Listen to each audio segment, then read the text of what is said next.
이번 시간에는 레이어 활용에 대해 알아보겠습니다. 레이어는 특성별로 구분되어 있는 그룹을 의미하며 구분된 각 그룹에 해당하는 물체를 켜고 끄거나 잠그고 해제할 수 있습니다. 즐겨찾기 메뉴에서 레이어 버튼을 클릭하면 위에 있는 창이 레이어를 설정하는 창으로 변경됩니다. 설계 메뉴에 있는 벽, 문, 창문 같은 메뉴는 물론 기준선, 치수선, 문자같이 SN에서 사용되는 모든 내용이 구분되어 있습니다. 위쪽에는 층을 선택할 수 있는 버튼이 있는데요. SN에서 여러 층을 설계한 경우는 여기서 층을 선택해서 각 층별로 레이어를 다르게 적용할 수 있습니다. 그리고 아래에는 2D, 즉 평면도 보기에서 보이는 것과 3D는 입체도 보기에서 보이는 것을 구분해서 레이어를 적용할 수 있습니다. 그럼 레이어 적용에 대해 알아보겠습니다. 앞쪽에 있는 노란색 전구는 물체를 보이거나 안 보이게 하는 것으로 지금처럼 노란색으로 켜져 있으면 물체가 보이고 이렇게 마우스를 클릭하거나 여러 개를 드래그하면 회색으로 꺼지는데 그렇게 되면 화면에서 보이지 않게 됩니다. 2D 전구만 껐기 때문에 평면도 보기에서는 안 보이지만 입체도로 가보면 3D 전구에 노란색으로 켜져 있기 때문에 3D에서는 이렇게 보입니다. 입체도 보기에서도 보이지 않게 하려면 3D 레이어를 끄면 이처럼 보이지 않게 됩니다. 이렇게 끈 레이어를 다시 보려면 꺼진 전구를 다시 마우스로 클릭하거나 드래그하면 전구가 다시 켜지는데 그러면 물체가 보이게 됩니다. 전구 옆에 있는 자물쇠는 물체는 보이기는 하지만 선택할 수 없도록 잠그는 것입니다. 전구와 마찬가지로 마우스로 클릭하거나 드래그해서 여러 가지를 선택해 자물쇠를 잠그면 작업 화면에서 물체를 선택해도 선택이 안 됩니다. 이 기능은 평면도에서 같은 위치에 여러 종류의 물체가 배치되어 있어 물체를 선택하기가 불편할 때 사용하면 편리합니다. 지금까지는 SN에서 기본적으로 구분하는 그룹별 레이어를 설정하는 방법을 알아보았는데요. 때로는 속성이 다른 그룹의 물체들을 하나로 그룹화해 레이어를 적용하고 싶을 때가 있습니다. 이때는 나만의 레이어를 적용하면 되는데요.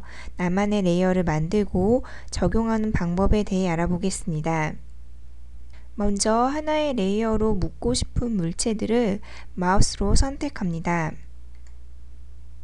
이때 선택하는 물체들은 SN에서 구분하는 레이어 종류와는 상관없이 여러 물체를 선택할 수 있습니다.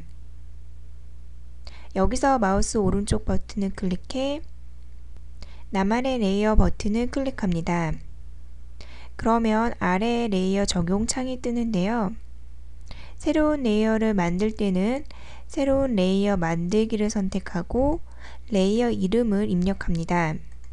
저는 여기에 001이라고 입력해 보겠습니다.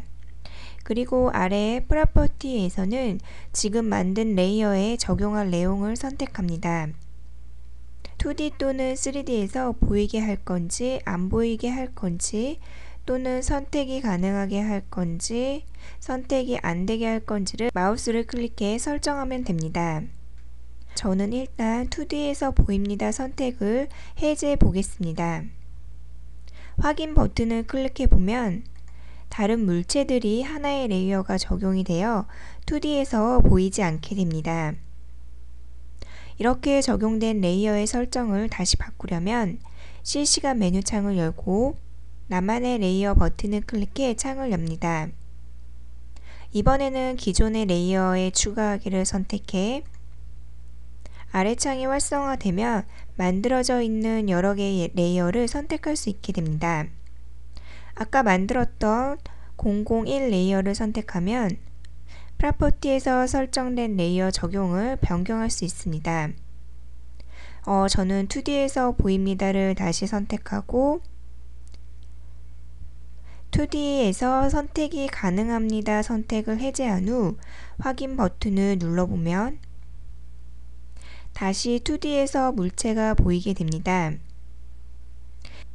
근데 선택을 해보면 선택이 안 되어지는 것을 볼 수 있습니다. 또 기존에 만들어져 있는 레이어에 새로운 물체를 추가할 수도 있습니다. 이때에는 기존 레이어에 추가할 새로운 물체를 선택하고 나만의 레이어 창에서 기존 레이어에 추가하기를 선택합니다. 여기서 001을 선택하고 확인 버튼을 누르면 선택한 물체가 기존 레이어에 추가되어 같은 레이어가 적용됩니다. 이 물체를 선택해 보면 기존 레이어 설정이 적용되어 선택이 안 되는 것을 볼 수 있습니다. 레이어는 편집 작업을 편리하게 도와주고 평면도나 인면도 출력에서 부분적으로 출력하고 싶지 않은 내용을 제외할 때도 유용하게 사용할 수 있습니다. 레이어 기능을 잘 활용하셔서 사용하시기 바랍니다. 지금까지 레이어 및 나만의 레이어에 대해 알아보았습니다.